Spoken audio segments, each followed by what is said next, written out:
Praise the Lord. ଆଜିର ବାକ୍ୟ Matthew ଲିଖିତ ସୁସମାଚାର ତାର 5 ପର୍ବ 4 ପଦ ଆମେ ଟିକେ ପଢିବା।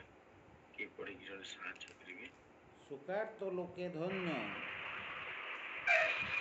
ସୁକାର୍ତ୍ତ ଲୋକେ ଧନ୍ୟ, କାରଣ ସେମାନେ ସାନ୍ତ୍ୱନା ପ୍ରାପ୍ତ ହେବେ। ଶୁଣା ପଡିଲାନି ମା, ଆଉ ତ ଟିକେ ପଢ। ଶୋକାର୍ତ୍ତ ଲୋକେ ଧନ୍ୟ, କାରଣ ସେମାନେ ସାନ୍ତ୍ୱନା ପ୍ରାପ୍ତ ହେବେ। ଶୋକାର୍ତ୍ତ ଲୋକେ ଧନ୍ୟ, କାରଣ ସେମାନେ ସାନ୍ତ୍ୱନା ପ୍ରାପ୍ତ ହେବେ। ଏଠି ପରମେଶ୍ୱରଙ୍କର ବାକ୍ୟ ଆମ ପ୍ରତ୍ୟେକଙ୍କୁ ଆଜିର ଏ ପ୍ରାତଃ କାଳରେ ଏକ ଆଶ୍ୱାସନା ଦିଏ, ଏକ ଭରସା ଦିଏ। ଆଉ ତାହା ହେଲା କ'ଣ? ଯଦି କି ତୁମ ଭିତରେ ଶୋକାର୍ତ୍ତ ଲୋକ ଅଛି, ତାହେଲେ ସେ ଶୋକାର୍ତ୍ତ ଲୋକ କ'ଣ ହେବ? ସାନ୍ତ୍ୱନା ପ୍ରାପ୍ତ ହେବ। ଇଂଲିଶ ଲେଖାଯାଏ ବ୍ଲେସେଡ୍ ଆର୍ ଦୋଜ୍ ହୁ ମର୍ନ, ସେମାନେ ଆଶୀର୍ବାଦ ପ୍ରାପ୍ତ ହେବେ। ଆଉ ଖାଲି ଆଶୀର୍ବାଦ ପ୍ରାପ୍ତ ହେବେ ନାହିଁ, କ'ଣ ଲେଖାଯାଏ? ସେମାନେ ଟିକେ ଆଉଥରେ ଟିକେ ଓଡ଼ିଆରେ ଟିକେ ସେଟା ପଢି ଦିଅନ୍ତୁ। କାରଣ ଶୋକାର୍ତ୍ତ ଲୋକେ ଧନ୍ୟ, କାରଣ ସେମାନେ ସାନ୍ତ୍ୱନା ପ୍ରାପ୍ତ ହେବେ।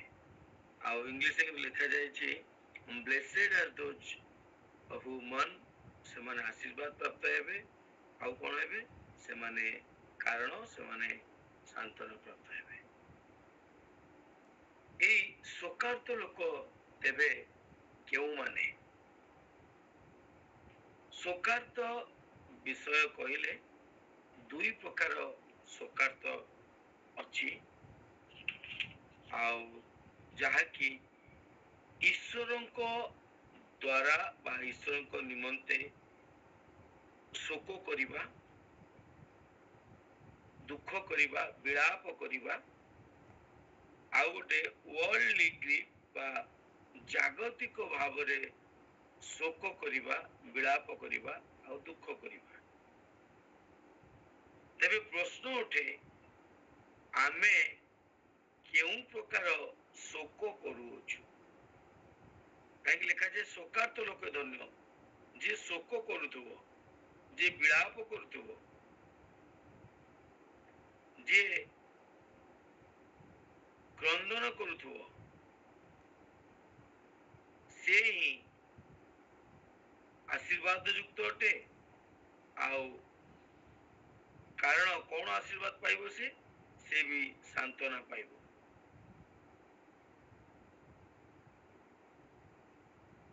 ଗ୍ରୀକ୍ ଶବ୍ଦରେ, ଗ୍ରୀକ୍ ଗ୍ରାମାରରେ এই মর্নিং বা ଯୋଉ ଶୋକାର୍ତ୍ତ ଇଂଲିଶ ଲେଖାଛି ମର୍ନିଂ, ତାର ଅର୍ଥ ଲେଖାଯାଏ it is not just a casual sadness, ମାନେ ସାଧାରଣ ମନ ଦୁଃଖ କରିବା ବା ସାଧାରଣ ଦୁଃଖ କରିବା ଏହା ନୁହେଁ। ଏହା ବୁଝାଏ ଡିପଲି ସରୋ ବା ଡିପଲି ଗଭୀର ଦୁଃଖ ପ୍ରକାଶ କରିବା ବା ଗଭୀର ଆମେ ମାନେ ତାକୁ ଏମିତି କହିପାରିବା ଯେମିତିକା ଜଣେ କେହି ମରି ହଜି ଗଲେ ଯେମିତିକା ଗୋଟେ ଲୋକ ଶୋକାର୍ତ୍ତ ହେଇଯାଏ, ଦୁଃଖ କରେ, ବିଳାପ କରେ, ଛାତିରେ ମାରି ହୁଏ, এই ପ୍ରକାର ବିଷୟ ଲେଖାଯାଏ। It's all about completely deep repentance। ତାର ଅର୍ଥ ହେଲା ଗଭୀର ଭାବରେ ଅନୁତାପ କରିବା, ଗଭୀର ଭାବରେ ଅନୁତାପ କରିବାକୁ ବୁଝାଏ। ଶୋକାର୍ତ୍ତ ମାନେ କେବଳ ଆମେ ମାନେ କାନ୍ଦିବା, ବୋବେଇବା ତାହା ନୁହେଁ। ମୁଁ ସେଥିପାଇଁ କହିଲି ଦି ପ୍ରକାର ଶୋକ ଅଛି। ଗୋଟେ ହେଲା ୱାର୍ଲଡଲି ଶୋକ, ମାନେ ଜାଗତିକ ଶୋକ, ଆଉ ଗୋଟେ ହେଲା ଈଶ୍ୱରୀୟ ଶୋକ। ଯେମିତିକା ଗୋଟେ ଏକ୍ସାମ୍ପଲ ଆମେ ନେଇପାରିବା ଦାଉଦଙ୍କ ବିଷୟରେ।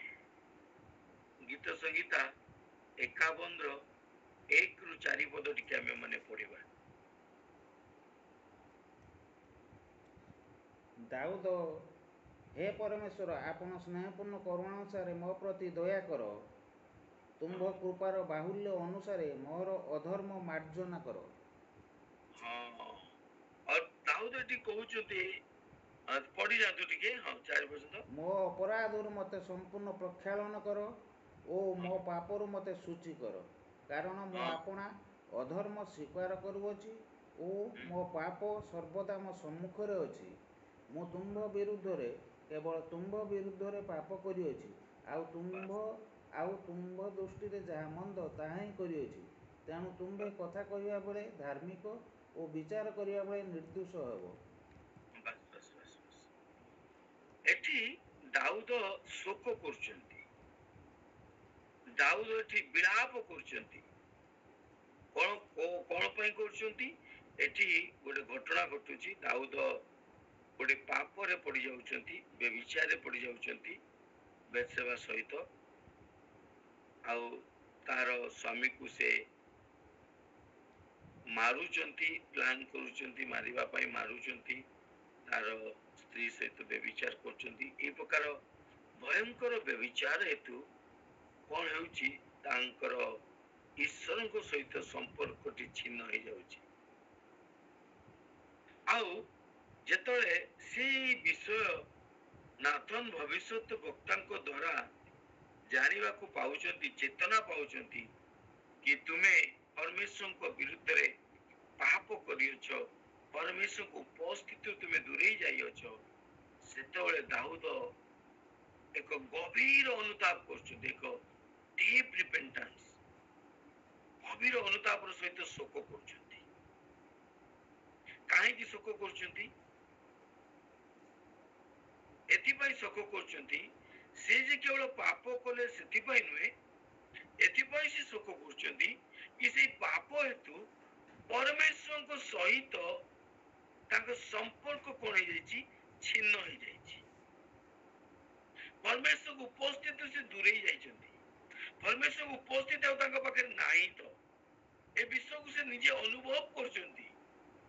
ଆଉ ଅନୁଭବ କରିକି କଣ କରୁଛନ୍ତି, ଗଭୀର ଭାବରେ ଅନୁତାପ କରୁଛନ୍ତି। ତେବେ এই ଶୋକର ଅର୍ଥ ଆମେ ଏପରି ବୁଝିପାରିବା, ଜଣେ ଲୋକ ଯାହାକୁ ପ୍ରେମ କରୁଥିବା ବ୍ୟକ୍ତିକୁ କଣ କରେ, ହରେଇ ଦିଏ। ଆଉ ସେଇ ହରେଇବା ଦୁଃଖ, ଯୋଉ ଛାତିରେ ମାରିବାର ଦୁଃଖ, ସେଇ ପ୍ରକାର ଗଭୀର ଦୁଃଖକୁ ଆମେ ମାନେ କହିପାରିବା ଶୋକାର୍ତ ବା ଶୋକ କରୁଥିବା ଲୋକ। ଜଣେ ବ୍ୟକ୍ତି ଯାହାକୁ ସେ ପ୍ରେମ କରୁଛି, ସେ କଣ କରୁଛି, ତାକୁ ହରେଇ ଦଉଛି।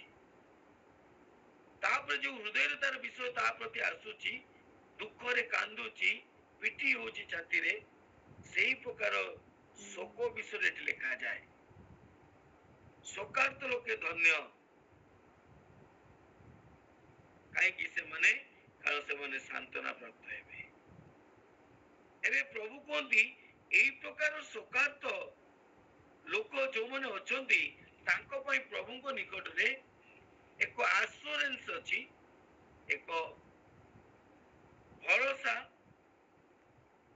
ଆଶାର ବିଷୟ ଅଛି, ଆଶାର ଦ୍ୱାର ଅଛି, ତାକି ପ୍ରଭୁ କୁହନ୍ତି ଯଦି ବା ତୁମେ ଏ ପ୍ରକାର ଶୋକ ଅବସ୍ଥା ଦେଇକି ଯାଉଛ, ତଥାପି ତୁମେ ମାନେ କୁସାନ୍ତନା ଦେବା ପାଇଁ ମୁଁ ତୁମ ସହିତ ଅଛି।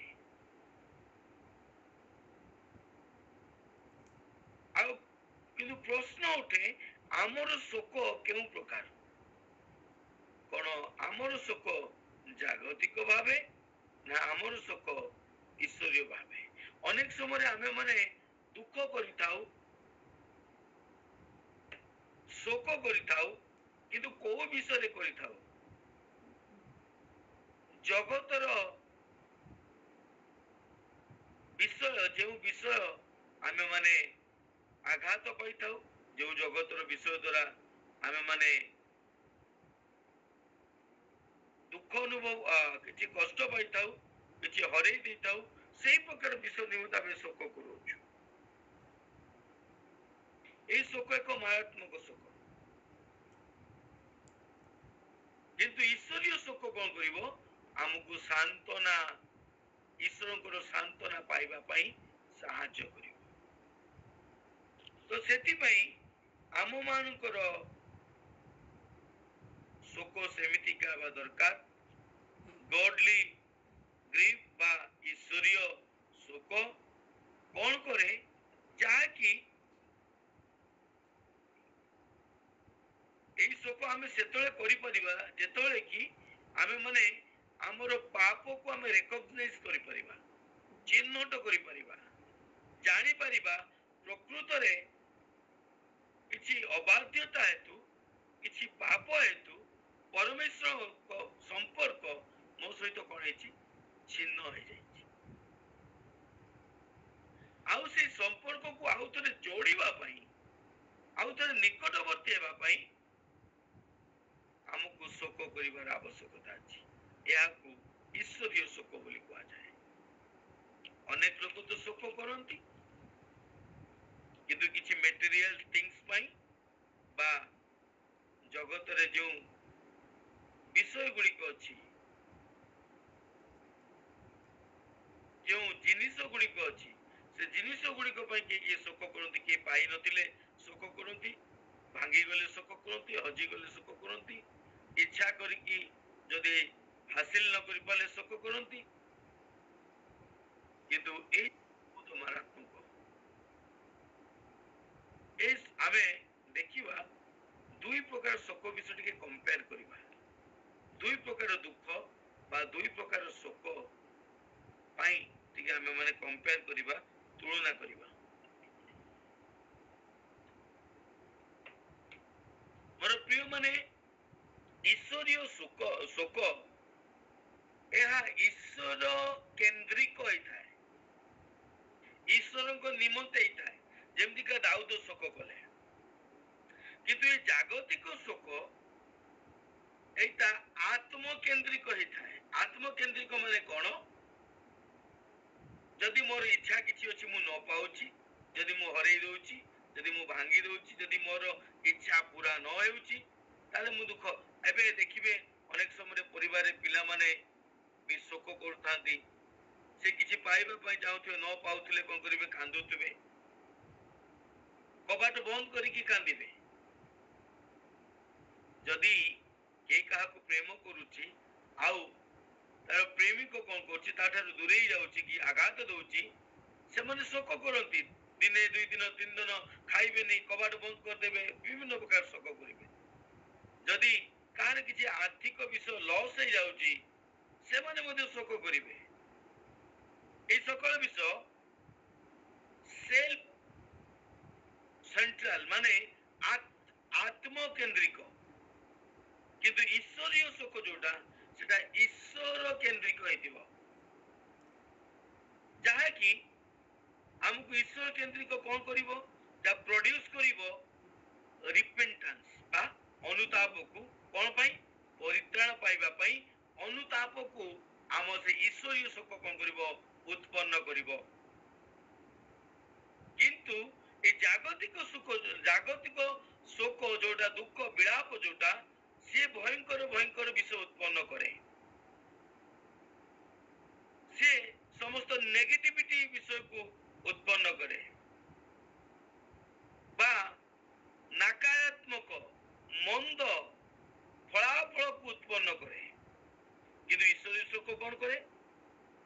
ଅନୁତାପ ଆଣେ। ଯେଉଁ ଅନୁତାପ ଆମକୁ ପରିତ୍ରାଣ ଆଡକୁ କଢାଇ ନବ, ଈଶ୍ୱରଙ୍କ ନିକଟବର୍ତ୍ତୀ କରିବ। ସେମିତିକା ଈଶ୍ୱର କେନ୍ଦ୍ରିକ ଶୋକ ବା ଈଶ୍ୱର କେନ୍ଦ୍ରିକ ବିଳାପ ଆମ ମାନଙ୍କୁ କଣ କରିବ? ଏକ ପାପକୁ ଘୃଣା କରିବାର ମନୋଭାବ ଉତ୍ପନ୍ନ କରିବ।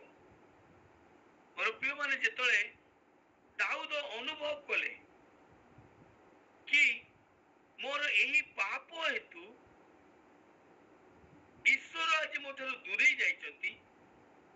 ଈଶ୍ୱରଙ୍କ ଉପସ୍ଥିତିରେ ମୁଁ ହଜି ଯାଇଛି, ସେ ସେଥିପାଇଁ ବ୍ୟାକୁଳ ହେବାକୁ ଲାଗିଲେ। ଆଉ ପାପ ପ୍ରତି ତାଙ୍କ ମନରେ ଏକ ଘୃଣା ଭାବ ଜାତ ହେଲା। କଣ ଆଜି ଆମ ମନରେ ଏଇ ପ୍ରକାର ଘୃଣା ଭାବ ଜାତ ହେଉଛି କି? ଯଦି ହେଉନାହିଁ, ତାହେଲେ ଆମର ଯୋଉ ଦୁଃଖ, ଆମେ ଯୋଉ କାନ୍ଦୁଛେ, ଆମେ ଯୋଉ ମନ ଦୁଃଖ କରୁଛେ, ସେ ସକଳ ବିଷୟ ଆତ୍ମକେନ୍ଦ୍ରିକ ଅଟେ ଆଉ ତାହା ଜାଗତିକ ବିଳାପ ଅଟେ। ଏ ଜାଗତିକ ବିଳାପ ଉତ୍ତମ ବିଷୟ କରେନି, ସବୁ ମନ୍ଦ ବିଷୟକୁ ଉତ୍ପନ୍ନ କରେ, ନକାରାତ୍ମକ ଚିନ୍ତାଧାରାକୁ ଉତ୍ପନ୍ନ କରେ। ଆଉ ଏହା ଆମକୁ କଣ କରେ? ସାର୍ବଜନିକ ମନରେ ଭୟ ଆସିବ, ଏ ବିଷୟ କଲି କିଏ ମତେ କଣ ଭାବିବ, କିଏ କଣ କହିବ। ଆଉ ଏହା କଣ କରେ? ଏହା ମୃତ୍ୟୁ ଆଡକୁ ଆମକୁ ଲିଡ୍ କରେ, ନେତୃତ୍ୱ କରେ। କଣ ପାଇଁ? ମୃତ୍ୟୁ ଆଡକୁ ଆମକୁ କଢାଇ ନିଏ, ବିଟରନେସ ଆଡକୁ କଢାଇ ନିଏ। କିନ୍ତୁ ଈଶ୍ୱର କେନ୍ଦ୍ରିକ ଯୋଉ ବିଳାପ ଯେତେବେଳେ ଆମେ ମାନେ କରିଥାଉ, ତାହା କଣ କରେ? ଆମ ହୃଦୟରେ ଏକ ଡିଜାୟାର ଆଣେ। କଣ ଡିଜାୟାର ଆଣେ? ଈଶ୍ୱରଙ୍କ ନିମନ୍ତେ ପରିବର୍ତ୍ତନ ହେବା ପାଇଁ। ଈଶ୍ୱରଙ୍କ ନିମନ୍ତେ ଆମେ ପରିବର୍ତ୍ତନ, ଏକ ନୂତନ ଜୀବନ କାଟିବା ପାଇଁ, ପରିବର୍ତ୍ତନ ହେବା ପାଇଁ, ପାପ ପ୍ରତି ଘୃଣା ମନୋଭାବ ଆଣିବା ପାଇଁ ଆମକୁ ସାହାଯ୍ୟ କରେ। ଖାଲି ସେତିକି ନୁହେଁ, ସେ କଣ କରେ? ଆମକୁ ଏକ ନୂଆ ଟ୍ରାନ୍ସଫର୍ମେସନ ଦିଏ, ବା ନୂଆ ଆମକୁ ଏକ ରୂପାନ୍ତରିତ କରିଦିଏ। ଯେତେବେଳେ ଆମେ ମାନେ ଈଶ୍ୱର କେନ୍ଦ୍ରିକ ବିଳାପ କରୁ, ଦୁଃଖ କରୁ, କାନ୍ଦୁ, ଯେତେବେଳେ ଆମେ ମାନେ ଅନୁଭବ କରିପାରୁ, ଯଦି ଆମେ ମାନେ ଅନୁଭବ କରିପାରିବା କି ମୋର ଏଇ ପାପ ହେତୁ, ଛୋଟ ଅପରାଧ ହେତୁ, ଯାହା ମୋ ଦୃଷ୍ଟିରେ ଛୋଟ ଦେଖାଉଛି, ମୋର ଏଇ ଅବାଧ୍ୟତା ହେତୁ, ଯେ ପରମେଶ୍ୱରଙ୍କ ଉପସ୍ଥିତିକୁ ମୁଁ ହରେଇ ଦେଇଛି ମୋ ଜୀବନରୁ, ପରମେଶ୍ୱରଙ୍କ ଶାନ୍ତିକୁ ହରେଇ ଦେଇଛି। ଆଉ ଯଦି ସେଥିପାଇଁ ଆମେ ବିଳାପ କରୁ, ଆଉ ଥରେ ରିକନେକ୍ଟ ହେବା ପାଇଁ ପରମେଶ୍ୱରଙ୍କ ସହିତ, ଆଉ ଥରେ ପରମେଶ୍ୱରଙ୍କ ସହିତ ଯୋଡି ହେବା ପାଇଁ, ଯୋଉ ଦୁଃଖ, ଯୋଉ ବିଳାପ କରୁ, ଯୋଉ ଶୋକ କରୁ, ସେ ଶୋକ ଆମକୁ କଣ କରିବ? ଟ୍ରାନ୍ସଫର୍ମେସନ କରିଦବ,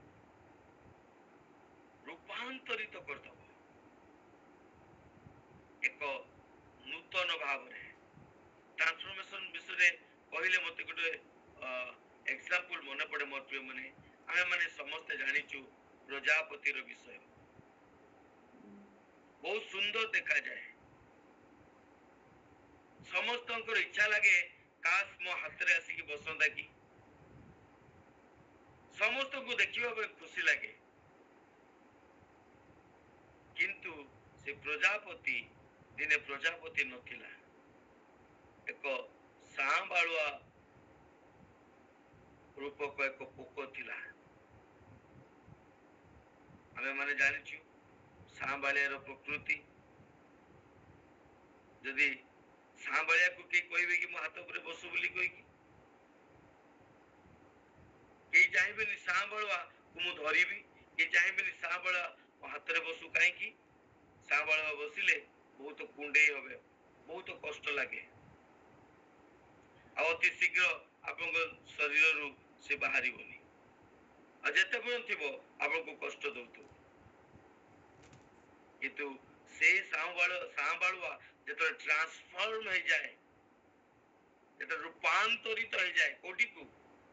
ପ୍ରଜାପତିକୁ, ସେତେବେଳେ ଆମେ ସମସ୍ତେ ଇଚ୍ଛା କରୁ ମୋ ଦେହରେ ବସନ୍ତା କି, ମୁଁ ଧରନ୍ତି କି, ମୋ ହାତରେ ଆସନ୍ତା କି। এই প্রকার ট্রান্সফরমেশন, এই প্রকার রূপান্তরিত ହେବା ଆମମାନଙ୍କ ଜୀବନରେ ମଧ୍ୟ ହେଇପାରିବ। କେତେବେଳେ?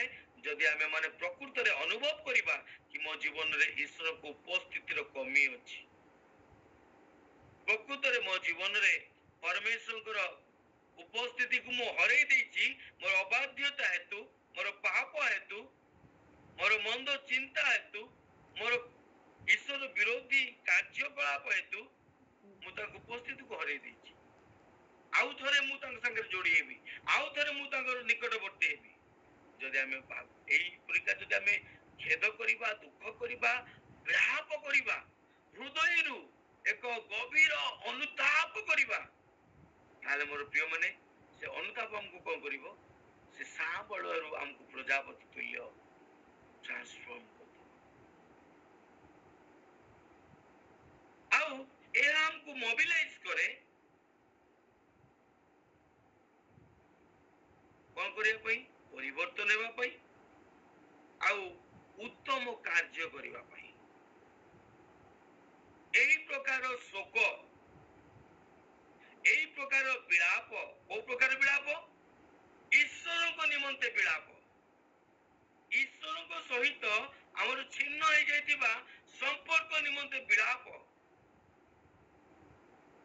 এই ପ୍ରକାର ଆମେ ଶୋକ କରିବା, এই ପ୍ରକାର ବିଳାପ କରିବା, এই ବିଳାପ ଆମକୁ କଣ କରିବ? ମୋବିଲାଇଜ କରିବ, ଆମକୁ ସାହାଯ୍ୟ କରିବ କଣ କରିବା ପାଇଁ? ନିଜ ଜୀବନକୁ ପରିବର୍ତ୍ତନ କରିବା ପାଇଁ ଆଉ ଉତ୍ତମ କାର୍ଯ୍ୟ କରିବା ପାଇଁ। କିନ୍ତୁ ଜାଗତିକ ଭାବେ ଯଦି ଆମେ ଶୋକ କରୁଥିବା, ଜାଗତିକ ଭାବେ ଯଦି ଆମେ ମାନେ କାନ୍ଦୁଥିବା, ଜାଗତିକ ଭାବେ ଯଦି ଆମେ ମାନେ ମନ ଦୁଃଖ କରୁଥିବା, ଜାଗତିକ ଭାବେ ଯଦି ଆମେ ବିଳାପ କରୁଥିବା, ମୋର ପ୍ରିୟ ମାନେ ଏହା କେବଳ କେବଳ ଆମକୁ ମୋବିଲାଇଜ କରିବ ମୃତ୍ୟୁ ଆଡକୁ। ଏହାକୁ ଆଉ ଟିକେ ଯଦି ଉତ୍ତମ ରୂପେ ଆମେ ମାନେ ବୁଝିବା ପାଇଁ ଚେଷ୍ଟା କରିବା, ଆମ ପାଖରେ ଦୁଇଟି ଉଦାହରଣ ଅଛି ବାଇବେଲରେ। ଈଶ୍ୱରଙ୍କ ଶୋକ କଣ, ଈଶ୍ୱରୀୟ ଶୋକ କଣ ଆଉ ଜାଗତିକ ଶୋକ କଣ, ଆମକୁ ବୁଝିବା ପାଇଁ ଦୁଇ ଗୋଟି ଉଦାହରଣ ଅଛି ବାଇବେଲରେ। ଆମେ ମାନେ ଜାଣିଥିବୁ ଗୋଟେ ନାମ, ଯାହାର ନାମ ହେଲା ଜିହୁଦା। ଆଉ ଗୋଟେ ନାମ ଆମେ ମାନେ ଦେଖିବା ପର୍ସନ, ଯାହାର ନାମ କଣ? ପିତରଟ। ଦୁଇ ଜଣ ଯାକ ପ୍ରଭୁଙ୍କ ଯୀଶୁଙ୍କର ଶିଷ୍ୟ, ଦୁଇ ଜଣ ଯାକ ପ୍ରଭୁ ଯୀଶୁଙ୍କର ଶିଷ୍ୟ ଥିଲେ। ଦୁଇ ଜଣଙ୍କ ଜୀବନରେ କଣ ଆସିଲା? ଈଶ୍ୱରଙ୍କୁ ଅସ୍ୱୀକାର କରିବାର ସମୟ ଆସିଲା, ପରିସ୍ଥିତି ଆସିଲା। ଯୋଉ ପିତର ଦିନେ ଯୀଶୁଙ୍କୁ କହୁଥିଲା, ପ୍ରଭୁ ତୁମକୁ ସମସ୍ତେ ଛାଡିକି ପଳେଇବେ, ମୁଁ ଯିବିନି, ଦରକାର ପଡିଲେ ତୁମ ପାଇଁ ମୁଁ ମରିବି, ଦରକାର ପଡିଲେ ମୁଁ ତୁମ ପାଇଁ କାରାଗାରକୁ ଯିବି, କିନ୍ତୁ ମୁଁ ତୁମକୁ ଛାଡିବି ନାହିଁ। ଯୀଶୁ ତାକୁ କହିଲେ, ଆଜି କୁକୁଡ଼ା ଡାକିବା ପୂର୍ବରୁ ତୁମେ ମତେ 3 ଥର ଅସ୍ୱୀକାର କରିବ। ଆଉ ସତକୁ ସତ ଯେତେବେଳେ ପ୍ରଭୁ ଯୀଶୁ ଧରା ଯାଉଛନ୍ତି ସୈନ୍ୟମାନଙ୍କ ଦ୍ୱାରା, ଯେତେବେଳେ ବିଚାର ନିମନ୍ତେ ନିଆଯାଉଛନ୍ତି, ସେଇ ସମୟରେ ଆମେ ମାନେ ଦେଖୁଛୁ ଯୀଶୁଙ୍କୁ ପିତର 3 ଥର ଅସ୍ୱୀକାର କରୁଛି। ତାକୁ ଲୋକମାନେ କହୁଛନ୍ତି ଇଏ ମଧ୍ୟ ସେମାନଙ୍କ ମଧ୍ୟ ଜଣେ। ପିତର କହୁଛନ୍ତି ତୁମେ କଣ କହୁଛ ମୁଁ ଜାଣିନି। କିଛି ସମୟ ପରେ ଆଉ କିଛି ଲୋକ କହୁଛନ୍ତି ହଁ, ୟା ବୋଲିରୁ ତ ଜଣା ପଡୁଛି, ୟା କଥାବାର୍ତ୍ତାରୁ ଜଣା ପଡୁଛି ଇଏ ବି ତାଙ୍କ ମଧ୍ୟରୁ ଜଣେ। ପିତର କହୁଛି ନା ନା, ମୁଁ ତାଙ୍କୁ ଜାଣି ନାହିଁ। ଆଉ ଜଣେ ସ୍ତ୍ରୀ ଲୋକ ଆସୁଛି, ଆଉ ସେ କହୁଛି ହଁ ହଁ ମୁଁ ଦେଖିଛି ସେ ତାଙ୍କ ସହିତ ଥିଲା। କିନ୍ତୁ ପିତର ରାଣ ନିୟମ ଖାଉଛନ୍ତି, କହୁଛନ୍ତି ନା ନା ନା ମୁଁ ଜାଣିନି, ମୁଁ ତାକୁ ସେ କିଏ ମୁଁ ଜାଣିନି। ଆଉ ଏଇ ଠିକ ସମୟରେ କୁକୁଡ଼ା 3 ଥର ଡାକୁଛି। କୁକୁଡ଼ା ଡାକୁଛି, ସେତେବେଳେ ପିତର ରୋଦନ କରୁଛନ୍ତି, ବିଳାପ କରୁଛନ୍ତି, ଅନୁତାପ କରୁଛନ୍ତି, କାନ୍ଦୁଛନ୍ତି, ବିଳାପ କରୁଛନ୍ତି, ଶୋକ କରୁଛନ୍ତି। କାହିଁକି ଶୋକ କରୁଛନ୍ତି? କି ମୋର ଏଇ ଭୁଲ ପାଇଁ ମୁଁ ଯୀଶୁଙ୍କୁ ମୋ ଜୀବନରେ ଅସ୍ୱୀକାର କଲି, ଯୀଶୁଙ୍କ ସହିତ ଉପସ୍ଥିତିରୁ ମୁଁ ଦୂରେଇ ଗଲି। ସେ କାନ୍ଦୁଛନ୍ତି, ବିଳାପ କରୁଛନ୍ତି। ଏହା ହେଲା ଈଶ୍ୱର କେନ୍ଦ୍ରିକ ଶୋକ ବା ବିଳାପ।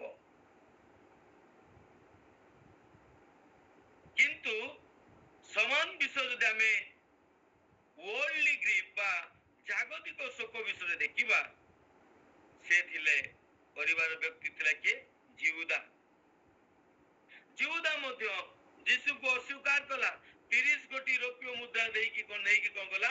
ତାକୁ ବିକ୍ରି କରିଦେଲା, ସୈନ୍ୟମାନଙ୍କ ହାତରେ ଧରେଇ ଦେଲା। ଆଉ କେମିତି ଧରେଇଲା? ଯୀଶୁଙ୍କୁ ଚୁମ୍ବନ କରିକି ଧରଉଛି।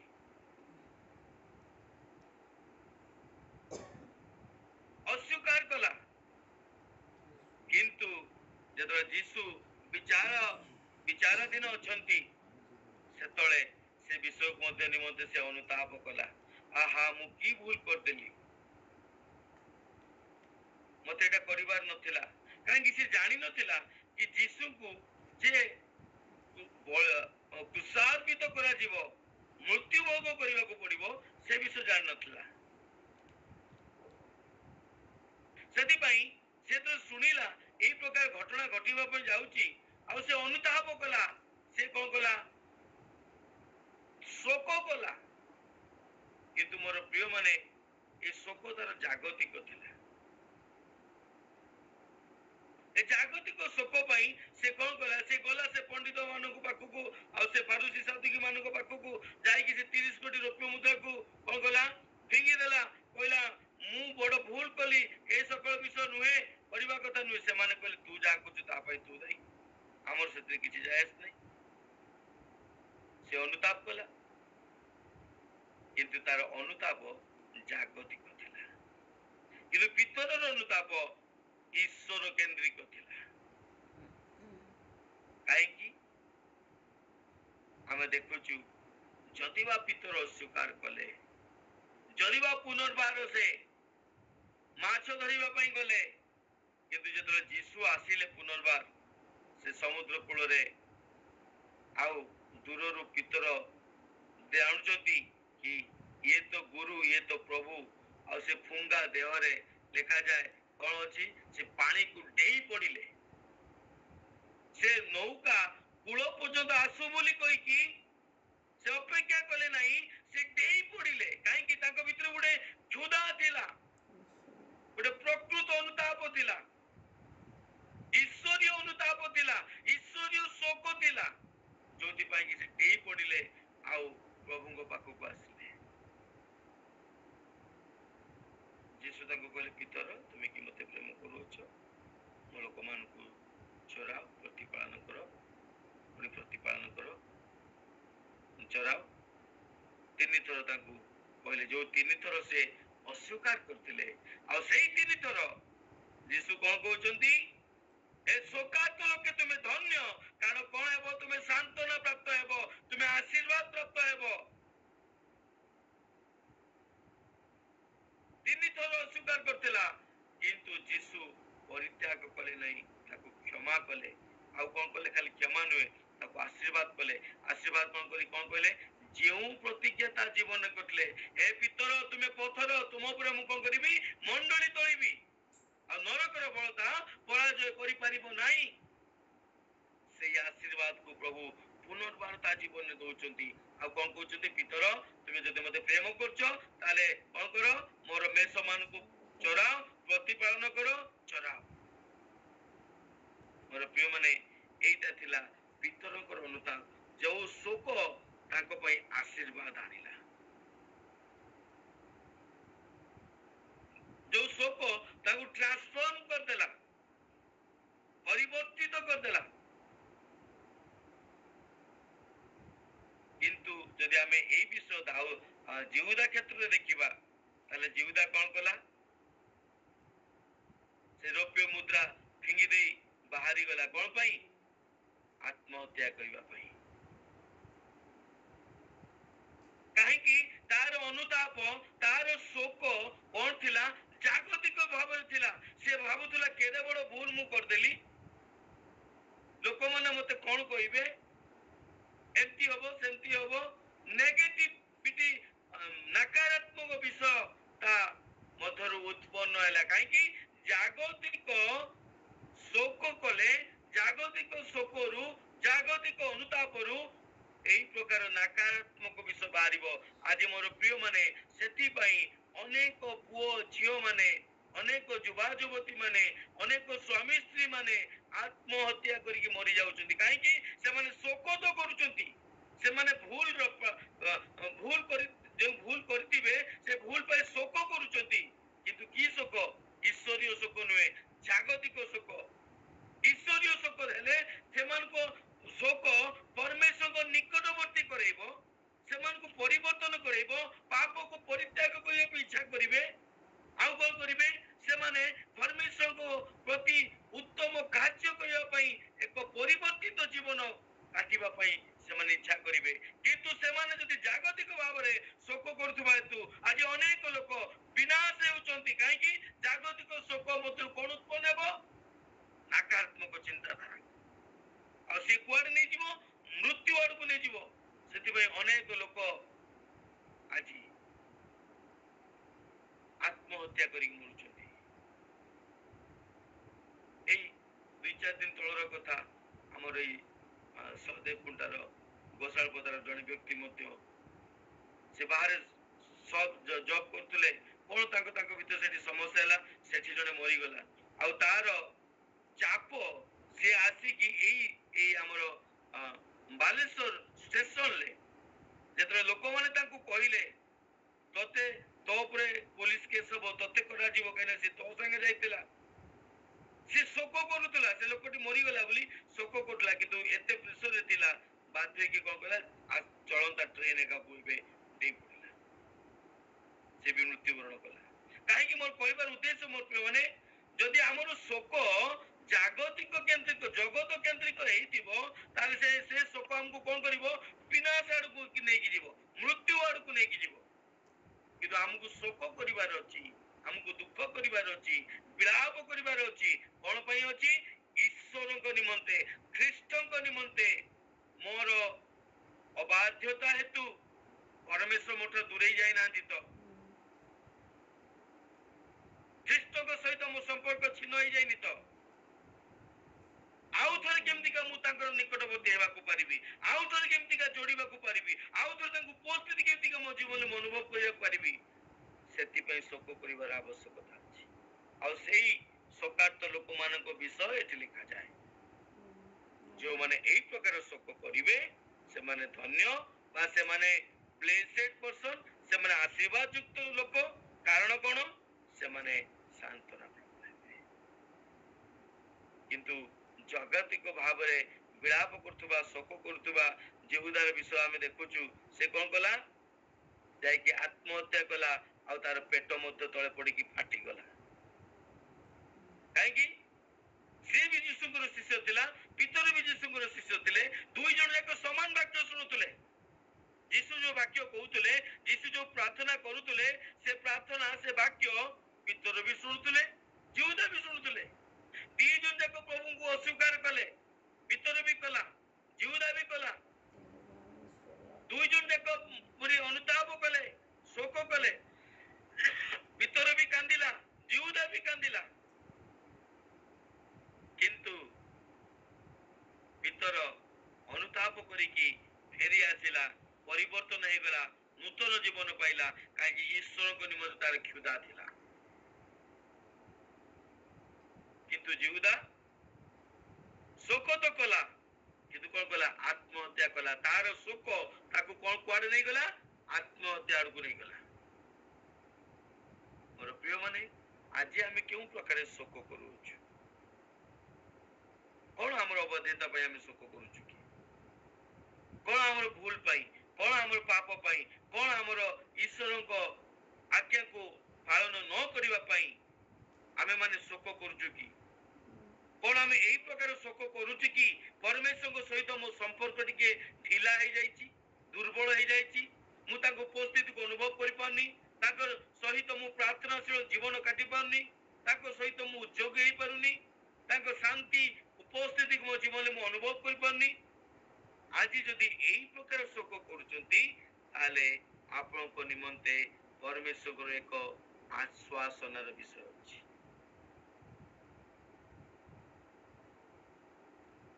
ଈଶ୍ୱରଙ୍କ ଏଇ ପ୍ରକାର ଶୋକ କରୁଥିବା ବ୍ୟକ୍ତି ମାନେ, ମୋର ପ୍ରିୟ ମାନେ, ସେମାନଙ୍କ ନିମନ୍ତେ ସେମାନେ ଖୁସି ନ ହେଇଥାଇପାରନ୍ତି, ମାତ୍ର ହୋପଲେସ୍ ନୁହେଁ।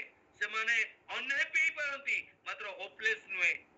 ଯଦି କେହି ଈଶ୍ୱର କେନ୍ଦ୍ରିକ ଶୋକ କରୁଥାଏ, ବିଳାପ କରୁଥାଏ, ତାହେଲେ ତା ପାଇଁ ହେଇପାରେ ଦୁଃଖ ଅଛି, କିନ୍ତୁ କୌଣସି ପ୍ରକାର ତା ପାଇଁ କଣ ନାହିଁ, ସେ ଅନହ୍ୟାପି ଅଛି, କିନ୍ତୁ ମାନେ ତା ପାଇଁ ଗୋଟେ ଆଶା ଅଛି। ଯଦି এই ପ୍ରକାର ଶୋକ କରୁଛି ଜଣେ, এইପରି ଏବେ ଦୁଃଖରେ ସେ ଅନୁଭବ କରୁଛି, କିନ୍ତୁ ତା ପାଇଁ ତଥାପି କଣ ଅଛି, ଗୋଟେ ଆଶା ଅଛି।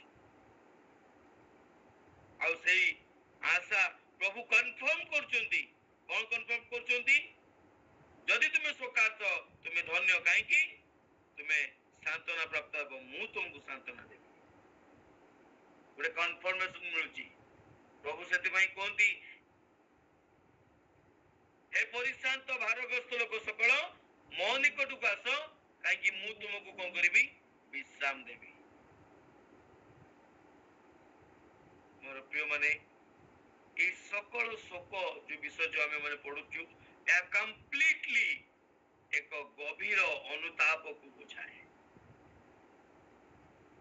ରେଭେଲେସନ ପ୍ରକାଶିତ ବାକ୍ୟ 2:21 ଅଧ୍ୟାୟ ତାର 4 ପଦ ଟିକେ ଆମେ ମାନେ ପଢିବା। ପ୍ରକାଶିତ ବାକ୍ୟ 21। ପୁଣି ଈଶ୍ୱର ସ୍ୱୟଂ ସେମାନଙ୍କ ସଙ୍ଗରେ ରହିବେ ଓ ସେମାନଙ୍କ ପ୍ରଭୁ ଏକ ଆଶା ଦେଉଛନ୍ତି। କଣ ଆଶା ଦେଉଛନ୍ତି? ପୁଣି ଈଶ୍ୱର ସେମାନଙ୍କ ସହିତ ରହିବେ। କୋଉମାନଙ୍କ ସହିତ? ଆଜି ଯୋଉମାନେ ଈଶ୍ୱରଙ୍କ ନିମନ୍ତେ ବ୍ୟାକୁଳ ହଉଛନ୍ତି, ସେଦିନ ଯେମିତିକା ଦାଉଦ ହେଇଥିଲା, ପାପ କଲା ପରେ ପ୍ରାୟଶ୍ଚିତ ନିମନ୍ତେ ଅନୁତାପ କରୁ କରୁ ସେ ପ୍ରଭୁଙ୍କର ଅନୁପସ୍ଥିତିକୁ ଅନୁଭବ କରିକି ସେ ବ୍ୟାକୁଳ ହେଇଗଲା। କେଡ଼େ ବଡ ଭୁଲ ମୁଁ କରିଦେଲି କି ପରମେଶ୍ୱରଙ୍କର ଉପସ୍ଥିତି ମୁଁ ଆଜି ଅନୁଭବ କରିପାରୁନି। ଆଉ ସେ ବ୍ୟାକୁଳ ହେଲା, ମତେ ଆଉ ଥରେ ତାଙ୍କ ସହିତ ରିକନେକ୍ଟ ହେବାର ଅଛି, ଆଉ ଥରେ ତାଙ୍କ ସହିତ ଯୋଡି ହେବାର ଅଛି। ସେଥିପାଇଁ ସେ ବ୍ୟାକୁଳ ହେଲେ। କଣ ଆଜି ଏ ବ୍ୟାକୁଳତା ଆମ ଭିତରେ ଅଛି କି? ମୋର ପ୍ରିୟ ମାନେ, ଯଦି এই ପ୍ରକାର ବ୍ୟାକୁଳତା ଥିବ, ସେମାନଙ୍କ ପାଇଁ এই ବାକ୍ୟ ପ୍ରଭୁ କୁହନ୍ତି। କଣ କୁହନ୍ତି? ଆଉ ଥରେ ପଢନ୍ତୁ ସେଟା। ପୁଣି ଈଶ୍ୱର ସ୍ୱୟଂ ସେମାନଙ୍କ ସଙ୍ଗରେ ରହିବେ। ପୁଣି ଈଶ୍ୱର ସେମାନଙ୍କ ସ୍ୱୟଂ ସଙ୍ଗରେ ରହିବେ। ଆଜି ଆପଣଙ୍କ ସହିତ ଈଶ୍ୱରଙ୍କ ଉପସ୍ଥିତିକୁ ଅନୁଭବ କରିପାରୁଛନ୍ତି କି? ଯଦି କରିପାରୁନାହାନ୍ତି, ତାହେଲେ এই ପ୍ରକାର ଶୋକ କରିବାର ଆବଶ୍ୟକତା ଅଛି। এই ପ୍ରକାର ଅନୁତାପ କରିକି ବିଳାପ କରିବାର ଆବଶ୍ୟକତା ଅଛି। ଆଉ ଯଦି କରିବେ, ତାହେଲେ ପ୍ରଭୁ କୁହନ୍ତି ସ୍ୱୟଂ ପରମେଶ୍ୱର ଆମ ମାନଙ୍କ ସହିତ ରହିବେ, ଆପଣ ମାନଙ୍କ ସହିତ ରହିବେ। ଖାଲି ରହିବେନି, ତାପରେ ଆଗକୁ ଟିକେ ପଢନ୍ତୁ, ସେମାନଙ୍କ ଚକ୍ଷୁରୁ ସମସ୍ତ ଅଶ୍ରୁଜଳ ପୋଛିଦେବେ। ଯୀଶୁ ମସିହ କି ଆଉ ଲେଖାଯାଏ କଣ? ସେମାନେ ତାଙ୍କ ଚକ୍ଷୁର ଲୁହକୁ କଣ କରିବେ? ପୋଛିଦେବେ। ପ୍ରିୟମାନେ, ଯଦି ଆମେ এই ପ୍ରକାର ଭାବରେ ଯଦି ଆମେ ଅନୁତାପ କରିବା, ତାହେଲେ ଆମ ଆଖିର ଲୁହକୁ ନିଜେ ସ୍ୱୟଂ ପ୍ରଭୁ ଆମ ସହିତ ରହିକି କଣ କରିବେ? ପୋଛିଦେବେ। ତାପରେ ମୃତ୍ୟୁ ଆଉ ଘଟିବ ନାହିଁ। ମୃତ୍ୟୁ ଆଉ ଘଟିବ ନାହିଁ। ବାରମ୍ବାର ଯୋଉ ଆମକୁ ଏବେ ଡେଲି ମରିବାକୁ ପଡୁଛି ତାହାଙ୍କ ନିମନ୍ତେ, ଖ୍ରୀଷ୍ଟଙ୍କ ନିମନ୍ତେ, ଯଦି ଆମେ ମାନେ ନ ମରିବା, ଆମେ ମାନେ କାଲି ଆମେ ମାନେ ଦେଖୁଥିଲେ, ମୃତ୍ୟୁ ଆମ ପାଇଁ ଲାଭଦାୟକ। ମରିବା ମାନେ କଣ? ଶାରୀରିକ ଭାବେ ନୁହେଁ, ଯୋଉ ଆମର ଶାରୀରିକ ଅଭିଳାଷକୁ ମାରିବାର ଆବଶ୍ୟକତା ଅଛି। ଆଉ ଡେଲି ମାରିବାକୁ ପଡିବ ନାହିଁ। ପ୍ରଭୁ କୁହନ୍ତି ତୁମ ଆଖିର ଲୋତକକୁ ଆମେ କଣ କରିବା? ସବୁଦିନ ପାଇଁ ପୋଛିଦବା, ଆଉ ତାଙ୍କୁ ମୃତ୍ୟୁବରଣ କରିବାକୁ ପଡିବ ନାହିଁ। ତାପରେ ଶୋକ କି କ୍ରନ୍ଦନ କି ବ୍ୟଥା ଆଉ ହେବ ନାହିଁ। ଆଉ ଶୋକ କରିବ ନାହିଁ, ଆଉ ତୁମକୁ ବିଳାପ କରିବାକୁ ପଡିବ ନାହିଁ, ଆଉ ତୁମକୁ କାନ୍ଦିବାକୁ ପଡିବ ନାହିଁ, ଆଉ ତୁମକୁ এই ପ୍ରକାର ଭାବେ ଶୋକାର୍ତ ହେବାକୁ ପଡିବ ନାହିଁ। ତାପରେ କାରଣ ପୂର୍ବ ବିଷୟ ସବୁ ଲୋପ ପାଇଅଛି। ହାଲେଲୁୟା। କାରଣ ପୂର୍ବ ବିଷୟ କଣ ହେଇଛି? ସବୁ ଲୋପ ପାଇଛି। ତୁମର ଦୁଃଖ ଲୋପ ପାଇଛି, ତୁମର ଅସୁସ୍ଥତା ଲୋପ ପାଇଛି, ତୁମର ସମସ୍ୟା ଲୋପ ପାଇଛି, ତୁମ ଚିନ୍ତା ଲୋପ ପାଇଛି।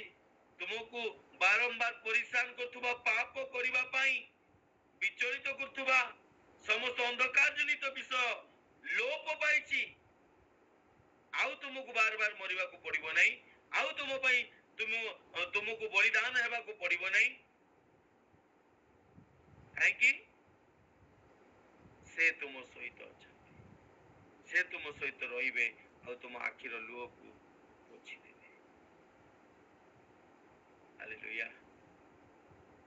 ମୋର ପ୍ରିୟ ମାନେ, ସେଥିପାଇଁ ଏ ସ୍ଥାନ ଲେଖାଯାଏ କଣ ଶୋକାର୍ତ ଲୋକେ ଧନ୍ୟ,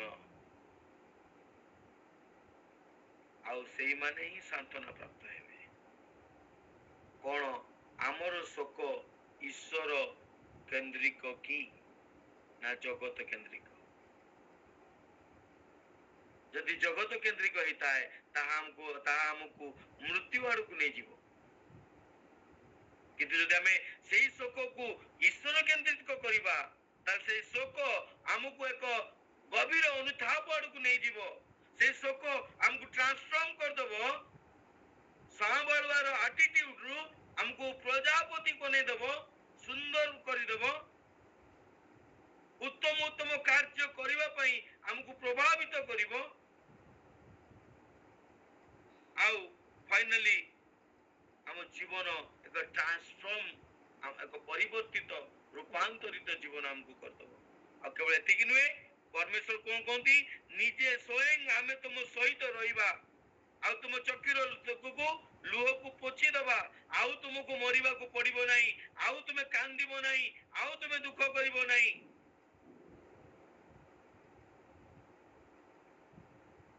ଚାରିର ଲାଷ୍ଟଟା ପଢନ୍ତୁ ଟିକେ। ଆଜ୍ଞା ସେଇ ରେଭେଲେସନ ପୁସ୍ତକ ପ୍ରକାଶିତ ବାକ୍ୟ 21:4 ବି ପାର୍ଟଟା ପଢନ୍ତୁ ଟିକେ। ଶୋକ କି କ୍ରନ୍ଦନ କି ବ୍ୟଥା ଆଉ ହେବ ନାହିଁ, କାରଣ ପୂର୍ବ ବିଷୟ ସବୁ ଲୋପ ପାଇଯାଇଛି। ହଁ, ଶୋକ କି କ୍ରନ୍ଦନ କି ଆଉ ବ୍ୟଥା ହେବ ନାହିଁ, କାରଣ ପୁରାତନ ବିଷୟ ସମ୍ପୂର୍ଣ୍ଣ ଲୋପ ହେଇଛି, ଆଉ ଆନନ୍ଦମୟ ଜୀବନ ଆମେ ମାନେ କାଟିପାରିବା, ସାନ୍ତ୍ୱନା ପାଇପାରିବା, ଆଶୀର୍ବାଦ ପାଇପାରିବା।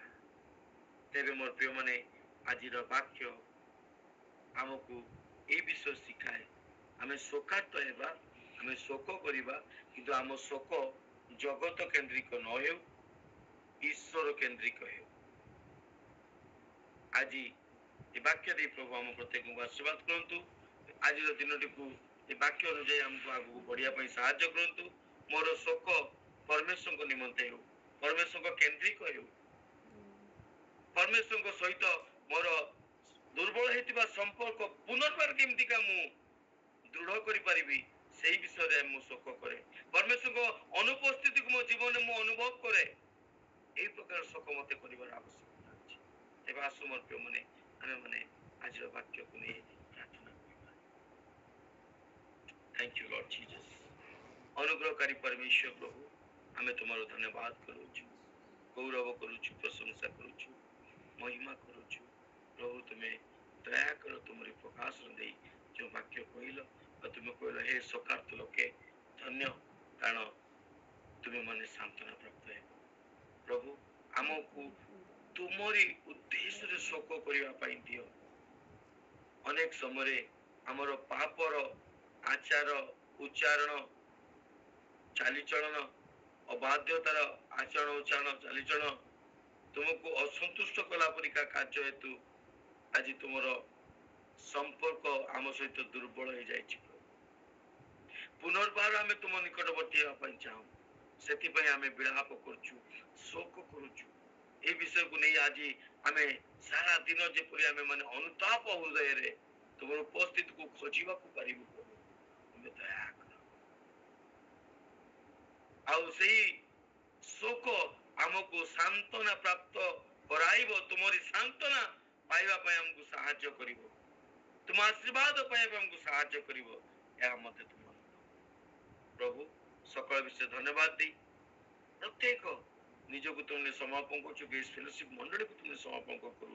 ଏ ବାକ୍ୟ ପ୍ରତ୍ୟେକ ଜୀବନରେ କାର୍ଯ୍ୟ କରୁ ବୋଲି ପ୍ରାର୍ଥନା କରୁ ଯୀଶୁ ଖ୍ରୀଷ୍ଟଙ୍କ ନାମରେ ସମସ୍ତ